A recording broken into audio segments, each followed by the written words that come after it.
while I worked at that tiresome mending. All my Christmas quarter salary will go for a black silk dress, as I must have one good and fashionably made gown to wear downstairs. I wanted so much to have sent Uncle Robert a little present, and I should have liked to buy Marianne a winter hat, but that is out of the question. Shall I have my dress made with flounces or a trained skirt? It was dark when I went out to post my letter, dark and wet and uncomfortable, and there was nothing farther from my thoughts than the idea of meeting Captain Secretan between Lowther Street and the post office, though I am bound to confess that the captain himself was not very far from my thoughts. I had posted my letter and was coming away from the office when a tall man, looking very big in a great rough overcoat, crossed the road and came towards me. I knew him in a moment, but a strange shy feeling came over me, and I walked on ever so fast, pretending not to know him. The street is quiet and lonely, and I heard his footsteps hurrying after me. "Do you always walk like a sporting pedestrian when you are alone, Miss Faunthorpe?" he asked, coming by my side. I started a little at the sound of his voice, although I knew so well that he was there. Yesterday was one of my nervous days, I suppose. I said something about his being such a disappointing evening. "Yes," he answered, with his good-tempered laugh. "The old year is making himself as obnoxious as he can, in order that we may not regret him. It is rather unpleasant weather. You dislike this drizzling rain, I dare say. I rather like it, for it reminds me of grass shooting in the Highlands. I was even going to ask you to take a little walk around Eccleston Square before you go back to your schoolroom." "I couldn't think of such a thing," I answered sharply, feeling that the proposal was an impertinence. "Couldn't you? Then it wasn't right in me to propose it, I suppose," he replied placidly. "And yet I should be so glad of half an hour's quiet talk with you. It's very nice telling the children fairy stories, but rather a hindrance to conversation. Well, we'll postpone the walk round the square till we've pleasanter weather and you know me better. Do you know I have been thinking of you so much in the last few days?" Had he? There must be something sympathetic in our thoughts then, for he has never been out of mine. We had turned into Lowther Street by this time, and I was weak enough to be glad that it is such a long street. I would not have gone 3 yards out of my way with him if the happiness of my life had depended on it, but there was no harm in letting him walk as far as Mrs. Hazelton's door with me. "Yes, I had been thinking about you a good deal, Miss Faunthorpe," he said, after a pause. "I have been thinking what might have happened if I had been a rich man and free to follow my own inclination." This was telling me plainly that he was neither rich nor free. Can you guess what I fancied would have happened in that case? No, indeed. I thought it just possible that I might have been tempted to ask you to be my wife. He waited for my reply, but I was dumb. I felt choking and could not find a word to answer him. "What would you have said in that case?" Some diabolical counsellor suggested a flippant answer instead of a serious one. "Isn't your question rather like Lord Dundreary's?" I asked. "If you had had a brother, do you think he would have liked cheese?" "I see," he said, with a disappointed tone. "I am not to expect a serious answer to a hypothetical question. I dare say you are right, Miss Faunthorpe. In all life's delicate questions, women are always wiser than men." I thought that he had taken the easiest way of telling me that his circumstances forbade him to think of marrying me. In that case, I said to myself, he has no right to waylay me as I come from the post, and I tried to feel very angry with him. "So you didn't go home to spend your Christmas holidays?" he said presently. "Home? Do you suppose I could afford to travel to Yorkshire and back for a week's pleasure? Besides, I have no real home. My sisters and I are dependent on my uncle's bounty, and he is only a parish doctor who finds it a hard thing to pay his butcher and baker. I was determined to let him know how poor I am, and how wise he has been in coming to the conclusion that I am no wife for him." "Poor little thing," he said compassionately, and his pity did me good somehow. It did not gall as most people's pity does. "Poor little girl," he said again, after a few moments' silence. "An orphan, and sent out into the world to bear the burden of servitude and all ill usage that patient merit from the unworthy takes. One would suppose that you could hardly be worse off than you are at present." This was not very cheering, but I said nothing. We were near Mrs. Hazelton's door by this time, and yet we had been walking slowly. Any change would be for the better, one would think, he said musingly. A change that would give this poor little waif a sworn protector and defender, a husband pledged to toil for her and cherish her. But a poor husband, a man at war with fortune, bah! I'll tell you what it is, Miss Faunthorpe, he burst out suddenly. With your lovely face, you ought to make a brilliant marriage. So I was told when I was 16, said I. But I'm almost 20, and the fairy prince in the shape of a rich husband hasn't appeared yet. You wouldn't despise an eligible opportunity of exchanging Mrs. Hazleton's schoolroom for a house in Kensington Palace Gardens, I suppose? You have a feminine inclination for fine clothes, servants with powdered heads, carriages and horses, and a box at the opera? I am human, and I don't pretend to be superior to the weaknesses of humanity, I answered, feeling that I was making myself intensely disagreeable. He provoked me somehow, by his nonchalant manner of discussing my position and prospects. Luckily, we were quite at the door now, and I was able to beat a retreat before anything still more unpleasant had been said upon either side. Good afternoon, Captain Secretan, I said. It must be goodbye, he answered. I am going into Norfolk tomorrow for a month's shooting.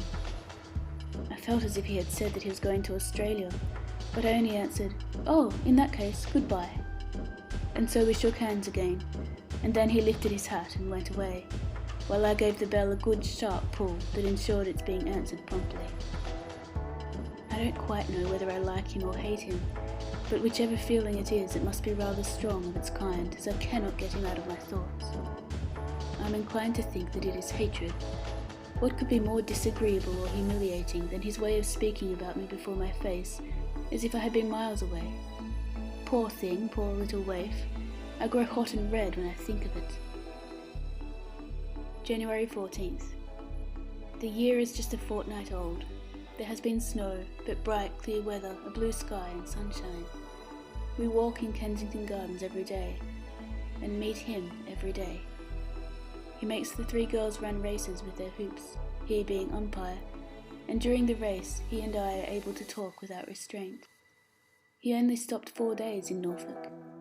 He told me that the shooting was very good, but that he was bored to death after the 2nd day, and yet it was in a pleasant country house that he was staying at, according to his own account.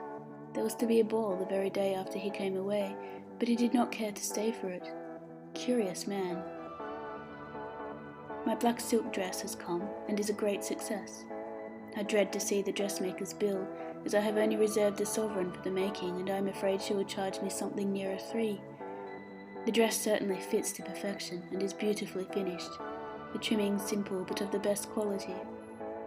At home, Marion and I used to make our own dresses, but after going nearly out of my mind for a week over piping cord and buttonholes, I always felt myself a dowdy at the last. Mrs. Hazleton has a dinner party tomorrow. Captain Secretan is coming in the evening, and I shall wear my new dress. Have I made up my mind yet whether I like him or hate him? Yes, I do neither. I love him, love him, love him. There it is written at last. Foolish old diary, how I shall despise you and myself some day when I read over this wretched page. January 16th. Such a delicious party last night. Captain Secretan was the first person I saw when I slipped quietly in at the back drawing-room door. He was watching the door, and those dark eyes brightened at the sight of me. I sang to him, I played to him, I talked to him. The party was all him. The rest of the people were only the medium through which I saw him, or they were like trees in a landscape, and he the living figure in the foreground. I know he likes to talk to me, to hear me sing or play, but I wonder whether he loves me. February 3rd. It has come at last. He has asked me plainly, straightforwardly, anxiously, earnestly, to be his wife. He has told me that he is poor, that he is living just now on the money he got for his commission. He has nothing else, but he has youth, health and strength, some talents, and he is willing to work. With a wife whom he fondly loved, he would have a motive for beginning a new career. I am such a happy-go-lucky fellow, he said, in his bright, cheery way, that I can hardly bring myself to put my shoulder to the wheel for my own sake, but if I had you to work for, Pat, I should slave like a Goliath. I don't like to remind him that the Philistine soldier was more remarkable for strength than industry. He made me say yes, and promise whatever he liked. How could I resist him when I love him so dearly that the lightest touch of his hand makes me tremble? And there seems to be more pathos in his voice than in the tenderest phrase of Mozart's. He is so straightforward, so candid, so noble. He wanted to take Mrs. Hazelton into his confidence immediately, so that I might be married very quietly from her house. "We have nothing to wait for, darling," he said, "unless we were to wait till I have made a fortune, which would mean at least 6 years of severance. Just the brightest, happiest years of life sacrificed to a sordid scruple, an unworthy doubt of Providence. If you love me, Sybil, you will not talk of waiting." "I should like to be wise and prudent," I told him, "but your impetuosity carries me along like a torrent." "Love is a torrent," answered he. "Do not oppose so poor a thing as reason against its sacred might." I entreated him to say nothing to Mrs. Hazelton.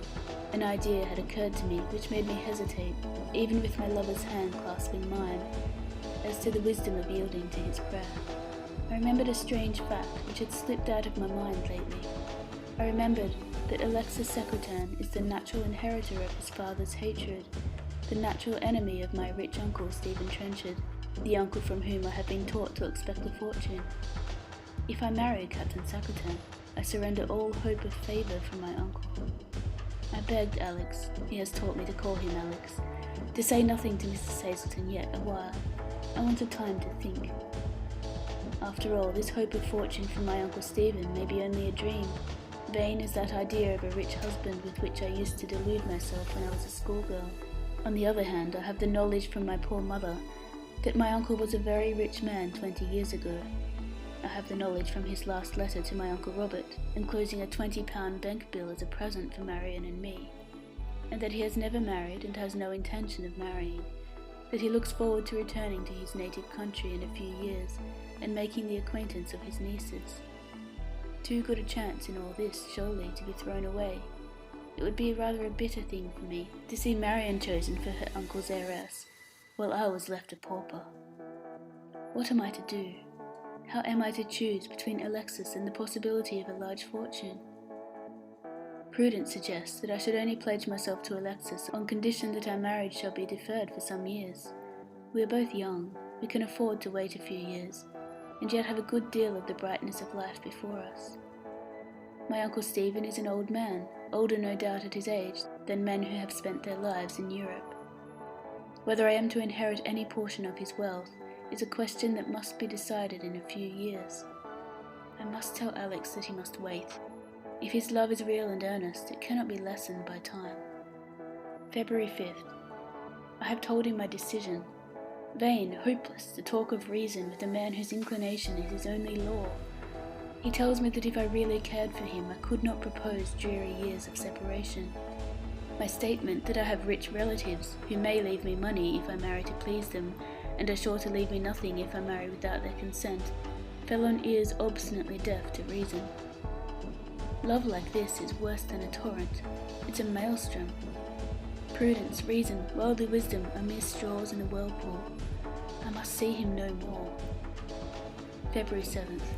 I have seen him again. Poor Alex, he looks so unhappy. How sweet to know that I have such power over him. I, to whom he seemed such a far-off creature 2 months ago. Is the chance of fortune worth such a love as this? February 8th. Stephen Trenchard may live to be as old Pa and leave his money to the asylum for idiots, after I have sacrificed youth and love and all that is sweetest in life to this sordid hope of fortune. February 9th. A hopelessly wet day. I have seen him walk up and down the street 3 times in the rain. I know his dear umbrella. February 11th. In the Broad Walk again yesterday.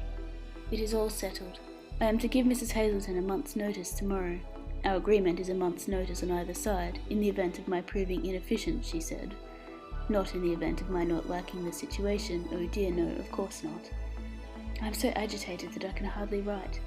This day month I am to have my boxes packed and go quietly away in a cab at 10 o'clock in the morning, drive to the station and deposit my luggage, and then meet Alexis, with whom I shall drive back to the quietest little church in Ecclestonia, where we are to be married. No witnesses but the pew opener and the clerk, no announcement in the Times. The secret of our marriage kept from everybody who knows us, at the outset at any rate. so that if Stephen Trenchard dies in India, a likely thing after all, I may still inherit my share of his fortune. Dear old Uncle Robert is such an easy-going man that as long as I tell him I am comfortably situated with my employer, he will never put himself out of the way to know more. He has not an acquaintance in London whom he could ask to call upon me at Mrs. Hazelton's. There is no such isolation as poverty. I have arranged with Jane Diamond, the under housemaid, about my letters. She will receive any that come to Lowther Street for me, and post any that I send her to be posted. I have given her quite a heap of things, the weeding out of my wardrobe, and made her my friend for life. March 11th. Tomorrow is to be my wedding day, a fearful day on which hangs all my life to come. Will the future be blessed or accursed for tomorrow's vows?